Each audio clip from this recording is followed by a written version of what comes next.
good, everyone, and welcome back to another reaction video. Today we're reacting to Food Theory. McDonald's finally fixed its ice cream machines. Now, this is the joke that I keep hearing all the time, and that's always when you try to order ice cream from McDonald's, their machine isn't working. And I don't know if that's certain places, certain areas, but I've been to one place that had the whole ice cream thing working. So yeah, I have to say that is not going to be the case. But then again, it was out of state. So did I get ice cream that time? Or am I thinking about when I was 8? I actually need to rethink that one. I'm pretty sure I got one this summer. Mainly because it was very hot and I wanted something nice and cool to eat. Ice cream came up. I'm gonna have to really think about that one actually. But anyway, I guess I'm gonna figure out what's is going on with the whole ice cream thing in a bit. So if you enjoy this video, be sure to hit the like button down below, hit the subscribe button to support the channel, support the content provided, and so on and so forth. Wow, I messed that up really bad. But hit the subscribe button to support the channel and all that other stuff. And hit the notification button to be notified immediately when a new video comes out. Finally. And if there's any videos you would like to recommend that I should react to, put it down in the comment section below and I'll react to it as soon as possible. And be sure to check the description to give Food Theory some love and support for the video they made and to see the original video. I am messing up today. And I don't know why.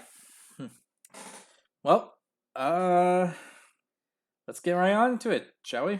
Okay, all you Mickey D lovers, I've got good news and I've got bad news. The good news is that finally our tax dollars have been put to good use. And by that I mean the US government has stepped in and cut the legal red tape preventing McFlurry machines from being fixed. The bad news, your local machine isn't getting repaired anytime soon. Hello, Internet! Huh? Welcome to Food Theory, the only channel that looks at a broken McFlurry machine and says, I can fix her. And technically, now I can. You see, these machines have a bit of a bad reputation of never working. There's even a whole website dedicated to tracking which ones are out of service. And let me tell you, some of these estimates are harrowing. Apparently, 1/3 of McFlurry machines are down in New York City at any given time. And nationally, 15% of McDonald's can't deliver on the sweet treat. There's a reason why these machines have become the butt of so many jokes and memes. In a previous episode, we've covered the extensive list of reasons why McDonald's is at keeping their machines running. Okay, that was pretty funny. I'm not gonna lie. That was actually pretty good. That was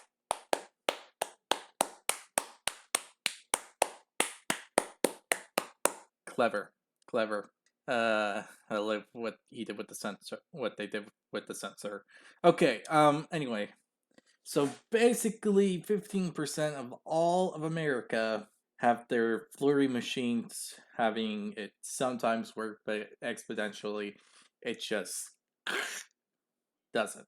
Well, that's really unreliable. I'm not gonna lie. That's like really, really bad.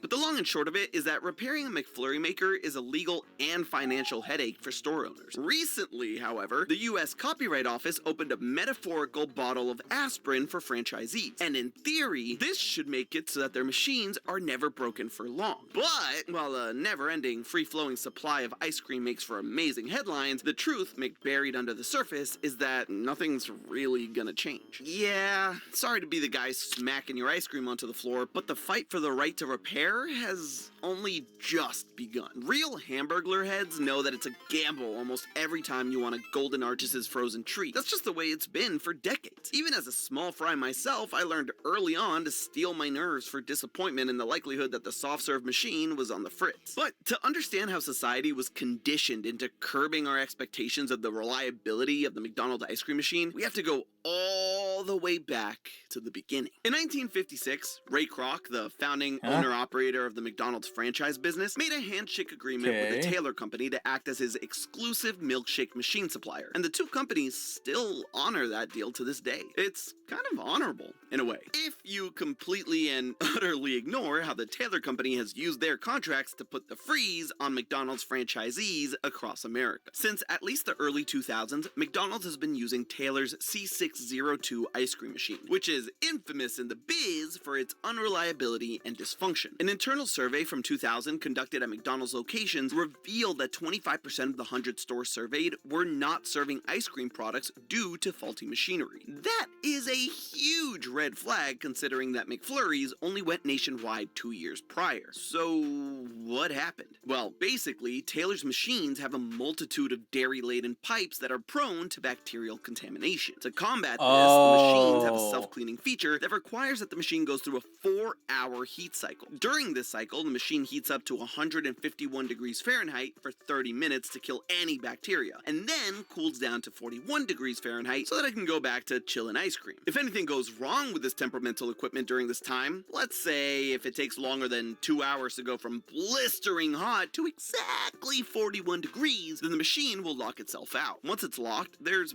basically nothing McDonald's employees can do. Sometimes they can get lucky and just restart the cycle, but most of the time, this means that the ice cream machine is just completely bricked until it can undergo human maintenance. In a sensible world, this would mean that a manager or owner would just open it up and do the repairs. But in a sensible world, Ryan Reynolds would also be my best friend. Sometimes the world we actually live in is just cruel and doesn't make sense. Point is, the hardworking angels who craft my morning McMuffins are not to blame here. The real culprit behind the out-of-order signs is actually Taylor, whose exclusive rights to operate in thousands of McDonald's across the country also includes Oh, I get it now. So technically, if McDonald's could, they could easily do whatever they can with proper instruction and guidance to fix all the ice cream machines. But Taylor is preventing that. Am I correct? If so, that's okay. That's actually really bad. That means no matter what, the final say on the fixing thing is Taylor themselves. So, yeah, that's a really, really big issue, problem, whatever is the best way to describe it. But yeah, that seems to be the case. exclusive rights to fix the machines themselves. So when a Taylor machine spits out an unintelligible error code, only a certified Taylor technician is allowed to access, interpret, and diagnose it. And by the way, this can't even be bypassed in secret, because the key to repairing Taylor's machines is a literal digital key held exclusively by their technicians. So barring any store owners going sicko mode to loot an engineer's corpse, the only option is to request an expensive Taylor technician to travel out to your location. And with over 13,500 Mickey D's in the US, that translates to waiting in a long queue. Believe it or not, this frustrating scenario is all a result of the very law that prevents you from burning DVDs, the Digital Millennium Copyright Act, or DMCA. Maybe you've seen those letters if you're a filthy, dirty, no-good pirate who's tried to look up some free movies online, which legally, I have to say, shame on you. You deserve prison time and to be fined an atrocious amount of money by $1 billion Okay, that's a fair comment. But to be honest, a lot of people try to exploit people through the legal means on buying stuff. Like, it is pretty effed up how some people would, react, act up, so on and so forth. I think you get the point. company that's completely willing to erase that very same media for a tax write-off. Stop trying to download cars, pirate scum. So yeah, the DMCA doesn't just protect record companies from Napster or streamers from Kiss Anime. It prevents restaurateurs from repairing the hardware they paid thousands of dollars for. And hey, this isn't just plaguing the McFlurries. Equipment that locks itself out via inaccessible error codes is common in plenty of commercial kitchen devices, from espresso machines to ovens. And that's not even getting into all the other essential devices outside of the restaurant Yeah. industry. Farmers with John Deere tractors often miss vital weeks thanks to simple error codes. There are even hospitals that can't repair medical devices like defibrillators without manufacturer-appointed technicians. You know how much of a bummer it is when you go to McDonald's and there are no McFlurries? Now imagine that unreliability when you go to the hospital and you need to reset your heart. Once again, Okay, first off, that is effed up. Second off, that's very true for some of the stuff that's out there. Like, you could fix a car. Like, I'm not joking. There are certain cars out there that you need to go back to the main manufacturer, and yeah, you have to do that just to fix your car.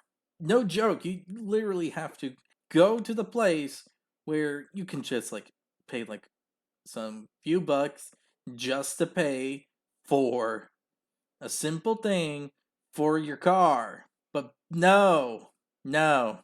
You have to go back to the main manufacturer, make a request for them to fix your car, and bam, they do it, but you're gonna have to pay like a very, very big sum of money just to do it. Like, it is so ridiculous that it just makes you want to scream. Not lying, this is the freaking truth when it comes to the matter. I mean, come on, people. I should drive home. It's the piracy that's the problem with society. This is all thanks to Section 1201, a two-part law that made it illegal to bypass software locks known as technological protection measures, no matter how badly you're craving that grimace shake. Part 1 of the law states that no person shall circumvent a technological measure that effectively controls access to a work protected under this title. Snore. Basically, if there's any sort of digital lock out there, even if it's a small piece of software for what is essentially just hardware, you are not allowed to crack it. The second part of Section 1201 makes it illegal to create and sell any device that would circumvent technological protection measures. This essentially means that you can't sell any McFlurry machine Game Sharks, which is a thing that actually did happen. In 2019, a dark horse entered McDonald land when a company called Kitch invented a way to connect to and interpret the Taylor C602's internal communications to provide franchise owners with clear data and analytics in the event of a breakdown. But this victory over the milkshake machine was,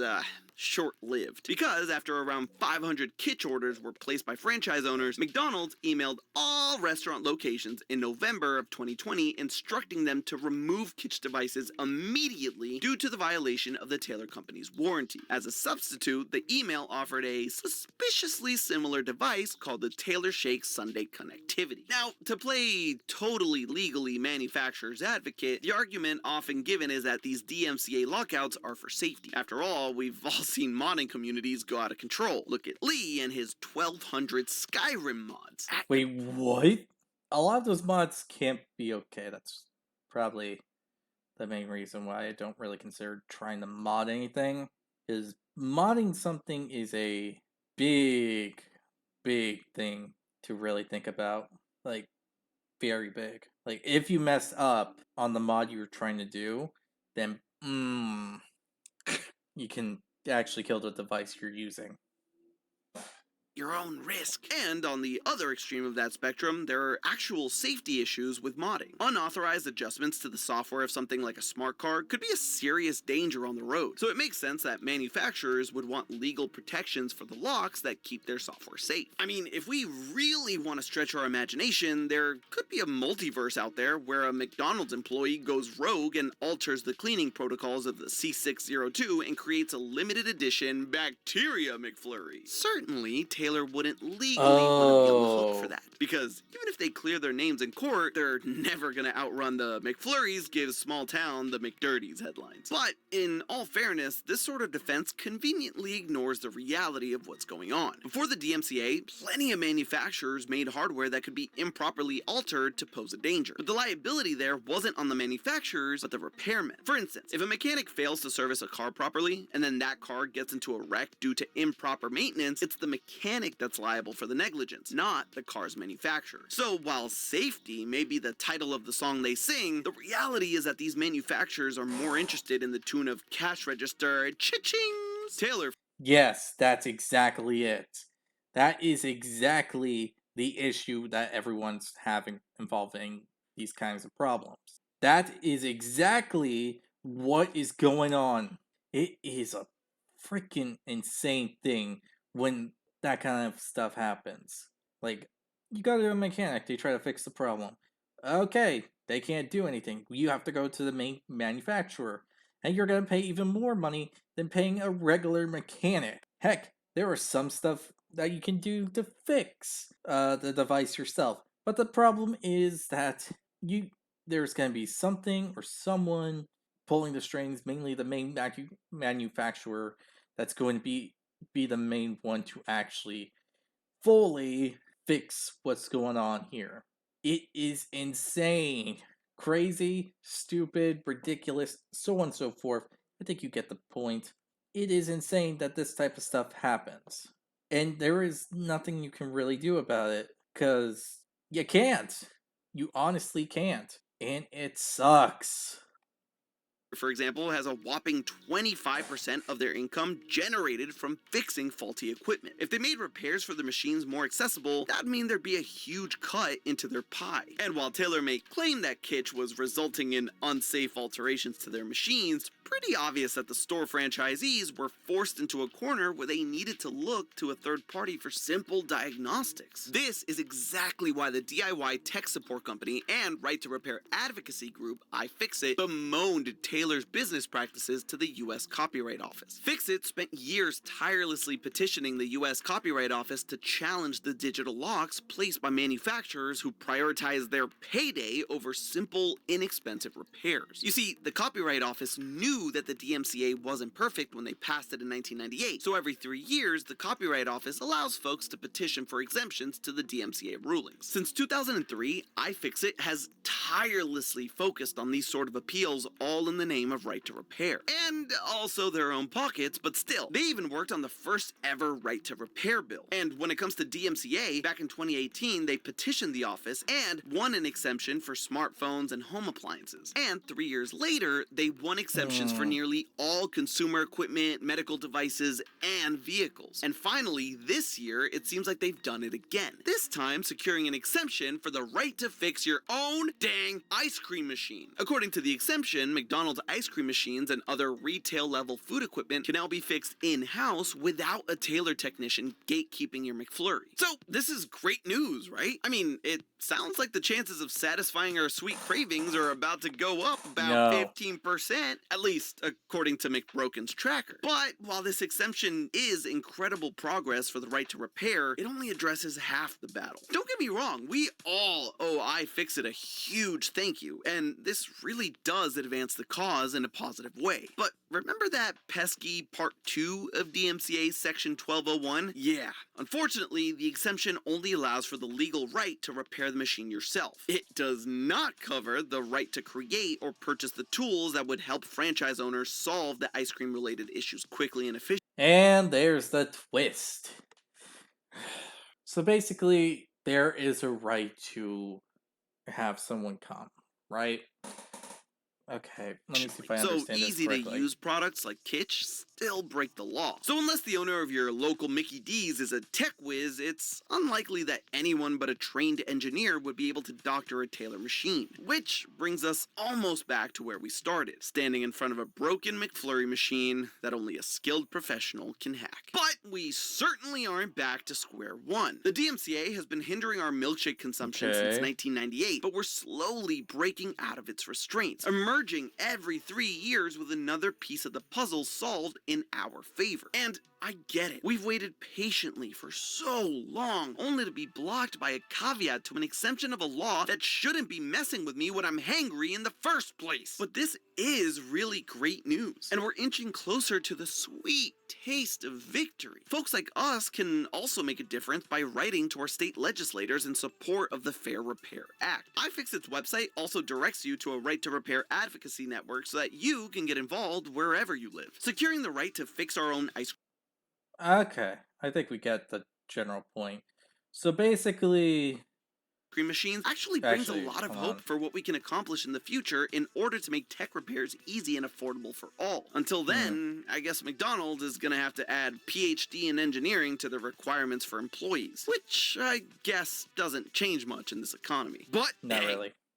But yeah, that seems to be the case here. Honestly, it's not a completely terrible condition to be put into. It really isn't. Basically, half the battle's already won.